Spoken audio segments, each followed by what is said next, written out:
Hola a todos de nuevo, buenas tardes. Vamos a presentar el texto que os he mandado por el grupo privado de WhatsApp y que también está en el aula virtual.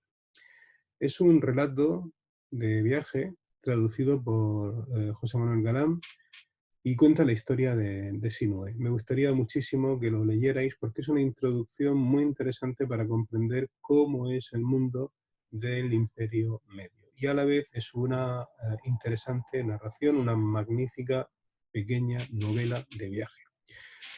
Cuenta la historia de un oficial del rey, del faraón, que está en la frontera. Está destacado frente a un puesto fronterizo libio, en la frontera libia, y allí le llega la noticia de un suceso que no se explica muy bien, pero que ha culminado con la muerte del faraón y con el regreso apresurado del heredero al trono a la corte. No se sabe muy bien por qué. Sinué experimenta un gran miedo en su interior. Los intérpretes más racionalistas quieren pensar que quizá había participado en algún tipo de conjura. Eso luego, leyendo el texto, vemos que no es así. El caso es que experimenta un gran miedo ante la muerte del faraón y decide salir huyendo, desertar del rey, desertar de la situación que está viviéndose allí por puro miedo, e inicia una fuga de desertor, huyendo por las noches, evitando ser visto durante el día, adoptando identidades falsas hasta que pasa la frontera y llega al desierto. Allí en el desierto entra en contacto con tribus libias, tribus nómadas libias que controlaban las rutas a los oasis y se naturalizan como uno de ellos. Es muy interesante en este momento el elemento puramente descriptivo, narrativo, antropológico del relato, porque describe usos, costumbres, hábitos de los pueblos libios, incluyendo, por ejemplo, sus costumbres guerreras o sus hábitos funerarios y alimenticios. Es también un interesante ejercicio de alteridad, cómo el texto claramente distingue entre nosotros los egipcios, aunque el protagonista sea un desertor, y ellos, los nómadas del desierto, los extranjeros, los salvajes, los incivilizados. Hay un momento verdaderamente interesante que marca el punto de no retorno, el triunfo de Sinué, que es cuando consigue la confianza de un caudillo local que le casa con su hija y además vence en un duelo que recuerda mucho a la historia de David y de Goliat y también recuerda mucho a los duelos en la literatura homérica. Vence a un campeón de un pueblo vecino, se lleva el ganado, se lleva las riquezas de la persona vencida y él funda allí su propia familia, si no funda su propio pueblo. La lectura conservadora, si queréis, nacionalista, muy en consonancia con la ideología imperial del Reino Medio, es que un egipcio, aun siendo un desertor en el desierto, allí entre tribus nómadas, acaba realmente imponiéndose sobre cualquier tipo de adversidad. Yo comparo este relato muchas veces con la novelita, el relato de Rudyard Kipling, El hombre que pudo reinar, cuando se les pregunta a los protagonistas que quieren fundar su propio reino en la región de Kafiristán, ¿son ustedes dioses? Y la respuesta es no, somos ingleses, que viene a ser lo mismo. Es un clarísimo relato de alteridad, un auténtico ejemplo de antropología embrionaria en este periodo del segundo milenio antes de Cristo. Hay que decir que además pasa revista a la ideología de la muerte, a la concepción de la vida como una preparación para la muerte que existe en Egipto. Cuando Sinué siente que la hora de la muerte se le acerca, desea volver a Egipto para que se puedan cumplir los rituales.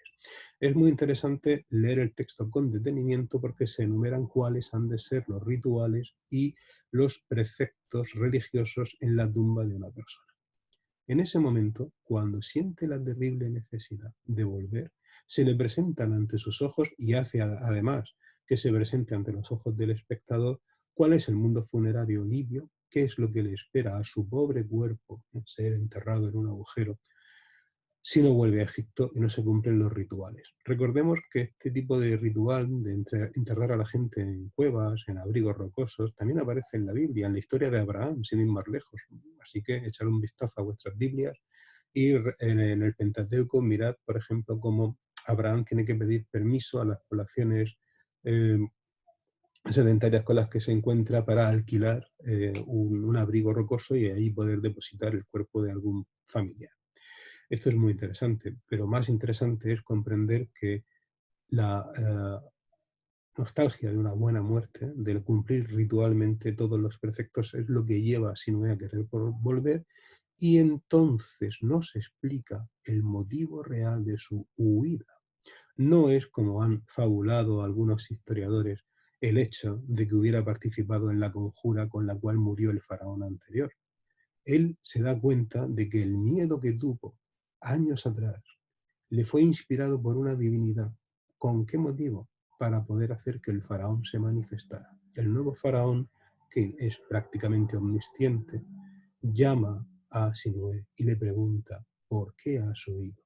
Nadie te inculpó, tu nombre no salió en la lista de proscritos, no habías hecho nada malo a nadie. Vuelve, no permitas ser enterrado entre los libios.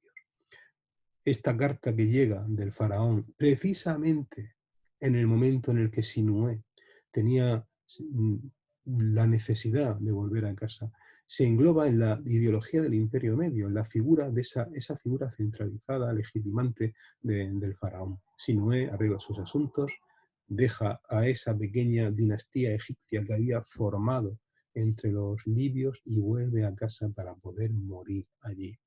El texto de Sinué está escrito al estilo de la literatura formal, oficial, burocrática del Imperio Medio, que es un imperio esencialmente burocratizado. De ahí que esta novela, que este relato de viajes, se nos presente ante nosotros de principio a fin como una carta oficial, que imita el protocolo de las cartas oficiales. No hay mejor introducción, a mi juicio, para entender este periodo histórico. Por favor, os ruego que lo leáis si tenéis tiempo, y lo vamos a ir comentando durante los próximos 2 días. En horario de clase haremos como siempre, nos conectaremos en un chat y discutiremos sobre estos puntos.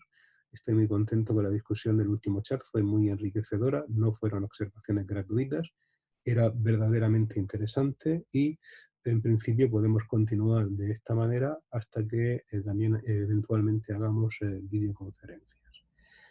Bien, pues dentro de un rato, en horario de clase, si habéis tenido tiempo de ver este vídeo y de haber leído la historia de Sinué, lo comentaremos y hablaremos de ello.